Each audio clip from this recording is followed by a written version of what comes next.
Okay, I'm going to pick up where the last movie left off. Now we're going to talk about allocation of gauge tolerance. So gauge tolerance allocation is essentially where do you assign the tolerance of the gauge relative to the tolerance of the part. Now there are two primary methods used to allocate the gauge tolerance. One is called bilateral, the other one's called unilateral. And it's all illustrated in this cartoon I have for you right here. So bilateral means the gauge tolerance is centered on the work tolerance limit, whereas unilateral means the gauge tolerance is entirely within the work tolerance zone. Okay, so both methods are illustrated by this picture.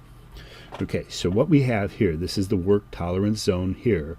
This represents our 0.4375 plus or minus 1.5 thousandths.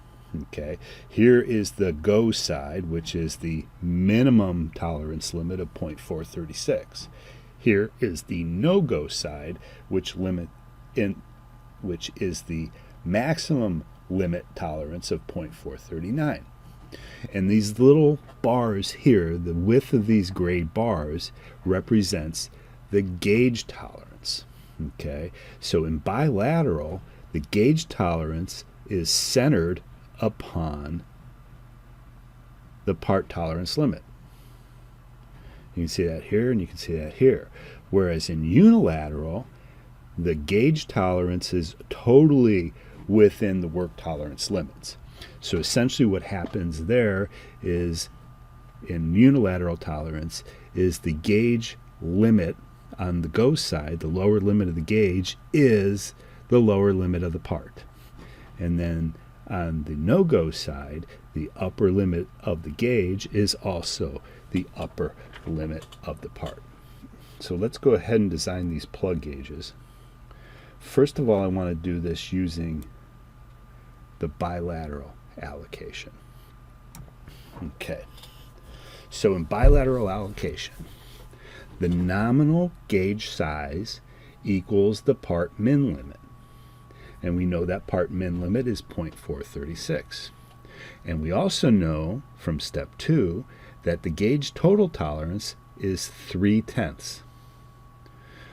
The other thing we know about the go side is that it has to completely fit in the length of the hole. So I'm saying the length of that plug on the go side needs to be 0.625 inch. So therefore, the go end size has to be 0.436 plus or minus 0.00015. Okay, so that is 0.00015, okay, which is half of the gauge tolerance. So when we do that, we have our gauge tolerance is completely centered on the lower limit of the part. Okay, so let's do the same thing for the no-go end. The nominal gauge size of the part is 0.439, okay, and the gauge tolerance is 3/10. So we take that 3/10, we divide it by 2, and therefore the no-go end size is 0.439 plus or minus 0.00015. Okay, that is how you design the bilateral tolerance for your cylindrical plug gauge. Next, let's talk about the unilateral tolerance allocation. Got the same cartoon here. So when we do the go end, the gauge tolerance min limit equals the part tolerance min limit, which is 0.436. And then the gauge tolerance max limit equals the gauge tolerance min limit plus the gauge tolerance. So that's 0.436 plus 0.003 equals 0.4363.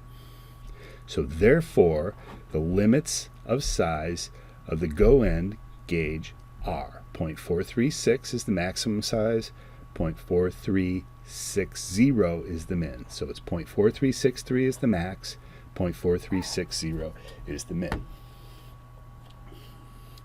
So if we look at the no-go end, we do it pretty much the same way. The gauge tolerance max limit equals the part tolerance max limit, which is 0.439.